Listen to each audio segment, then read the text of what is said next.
Hello गरुडेरियंस। Welcome to the channel. अभी तक आपने इस चैनल को सब्सक्राइब नहीं किया तो कर लीजिए। आप सभी का बहुत बहुत स्वागत है। शेयर मार्केट ट्रेडर्स जितने भी हैं यहाँ पर, उनके लिए आज का जो मार्केट सेटअप है बहुत क्रूशियल होने वाला है। ग्लोबल क्यूज को हम देखेंगे, मेजर स्टॉक के डीप डाइव्स को देखेंगे जो कि पूरे के पूरे मार्केट ट्रेंड को सेट करने वाले हैं आज। सो देखिए, ये जो नंबर दिख रहा है आपको, 24,500, ये एक टेक्निकल सवाल है जो हर ट्रेडर के दिमाग में आज के दिन घूमा है। राइट? क्या ये रेसिस्टेंस जो है आज होल्ड कर पाएगा मार्केट, या फिर दलाल स्ट्रीट पर किसी बड़े रिवर्सल की तैयारी चल रही है? राइट?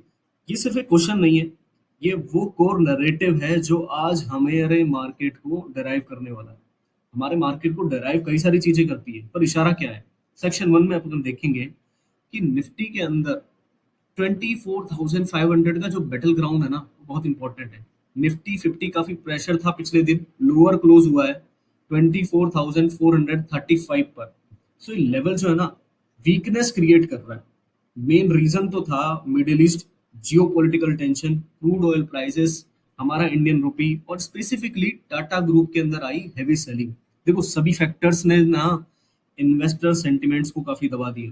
अगर टेक्निकल स्ट्रक्चर की बात करूँ ना मैं, स्ट्रिक्टली कॉशियस बनी हुई है 24,500, बहुत बड़ा एंड स्ट्रॉन्ग रेजिस्टेंस पॉइंट बन चुका है। ऑप्शन चेन का अगर डेटा दिखाऊं ना मैं आपको, तो क्लियर बता रहा है कि मैसिव कॉल इंटरेस्ट बनी हुई है, तो ओपन इंटरेस्ट बनी हुई है जो कल तक मार्केट को सपोर्ट दे रही थी, अभी जो है वो रेजिस्टेंस बन चुका है। राइट? अब मीनिंगफुल अगर रिकवरी दिखानी है ना निफ्टी को, तो 24,500 के ऊपर एक सस्टेन मूव देना बहुत क्रूशियल है। ये बहुत जरूरी हो जाता है मार्केट के लिए जब भी वो ऐसे सेंटिमेंट्स बनते हैं।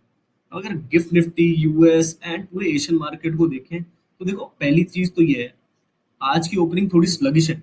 गिफ्ट निफ्टी 31 पॉइंट्स नीचे है, यानी कि 24,440 के आसपास ट्रेड कर रहा है। राइट? ये इस बात का क्लियर इशारा है कि इंडियन इक्विटीज के लिए ना आज शुरुआत बहुत वीक होने वाली है। इवन तो कल भी वीक हुई थी, मगर ओपनिंग बेल बजते ही ना इस सुस्ती के लिए मेंटली प्रिपेयर होना एक ट्रेडर को बहुत जरूरत है। राइट? बाहर के market, US market, wall street का क्लोजिंग एकदम मिस, तो मिक्स जो है ना, वो नेस्डैक एंड एसएनपी का नहीं है। इवन तो पूरे वर्ल्ड मार्केट को देखो, इंटरेस्टिंग चीज ये है कि टेक शेयर के चलते ना पूरे एशियन मार्केट के अंदर बढ़िया रैली है। निक्की जो है जापान का मार्केट 1.2% ऊपर। राइट? सो ये मिक्स ग्लोबल क्यूज है ना, मार्केट को मतलब अच्छी खासी वॉलेटिलिटी लेकर के आएगा। करेक्ट? अब अगर अपन गोल्ड एंड रुपी को देखें, क्रूड ऑयल को देखें, तो कमोडिटी मार्केट के अंदर ना एक बहुत शानदार डाइवर्जेंट चल रहा है। एक तरफ तो देखो कि गोल्ड अपने 2 महीने के हाईएस्ट लेवल पर है। रीजन, यूएस इन्फ्लेशन डेटा उम्मीद से थोड़ा नरम है। फेड रेट का हाइक का डर जो है वो कम हो चुका है। राइट? क्रूड ऑयल तो मिडिल ईस्ट की वजह से चल ही रहा है। राइट? $1 से ज्यादा गिर गया है। कमोडिटी जो क्लियरली दिख रहा है कि ये जो पैराडॉक्स चल रहा है ना, ये अपनी इंडियन इकोनॉमी को हिला रहा है। एंड अभी भी आप सोच रहे होंगे कि इतना सब कुछ हो चुका है, फिर भी ऑयल की डिमांड कम हो गई है, फिर भी ऑयल की डिमांड कम होते हुए भी उनकी प्राइस बढ़ रही है। देखिए, कॉन्ट्रैक्शन तो हो रहा है। पिछले महीने जहां 1 बिलियन बैरल जो है वो हुआ था प्रोडक्शन, अब जो है 1.6 बिलियन हो गया। समझ रहे हो आप? सप्लाई के बावजूद डिमांड घट रही है, इस वजह से जो है क्रूड ऑयल खतरे में है। राइट? अब इसका जो सीधा असर है, मैं आपको बता रहा था, करेंसी पे पड़ता है। राइट? इंडियन रुपी 95.32 के आसपास है, अभी टाइट रेंज है बहुत, एंड प्रेशर फील कर रहा है रुपी। हालांकि एक छोटी सी राहत की बात यह है कि क्रूड ऑयल की प्राइसेस जो है ना, उसकी वजह से जो रुपी को माइनर सपोर्ट मिला है। राइट? क्रूड ऑयल जितना नीचे जाएगा, रुपी उतना ही अच्छा रहेगा, क्योंकि हम इंपोर्ट करते हैं, हम पैसे ज्यादा देते हैं। राइट? एफआईआई वर्सेस डीआईआई, कल क्या हुआ? यह नंबर्स ना एक बहुत ही बड़ा कॉन्ट्रास्ट दिखा रहे हैं। एक तरफ एफआईआई है, कंटिन्यू सेलिंग कर रहे हैं, अराउंड 11,200 करोड़ की सेलिंग कर चुके हैं, पिछले सेशन में कर चुके हैं। बट मार्केट को फॉल होने से क्वेश्चन जो कर रहा है ना, वो है हमारे डीआईआई। डीआई की बाइंग देखो, रफली 5,000 के ऊपर जो है बाइंग की है। अभी मैसिव बाइंग है, टूली डोमेस्टिक सपोर्ट है ये।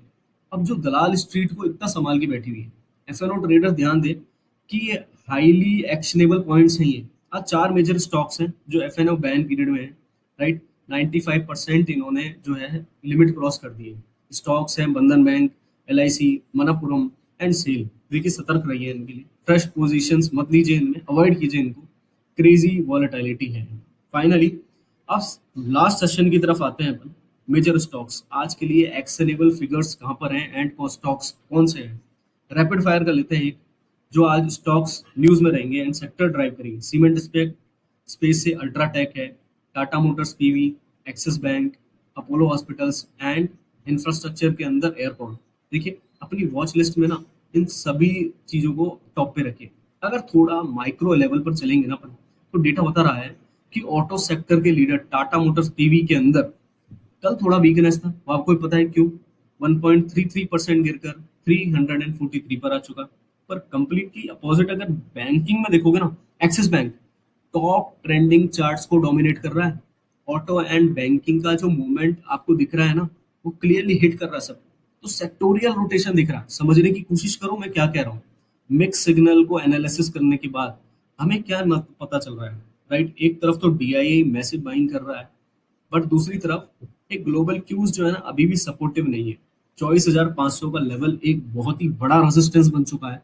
तो आज यही मार्केट के अंदर देखना होगा। खैर मार्केट और पैनिक के अंदर रहेगा एंड अभी ये सिनेरियो क्रिएट हो रहे हैं, तो 24,350 तक मार्केट आराम से स्लिप हो सकता है। सो इसी के साथ मैं आपको कहूंगा धर्मो रक्षति रक्षित है, चैनल को कर लीजिए सब्सक्राइब।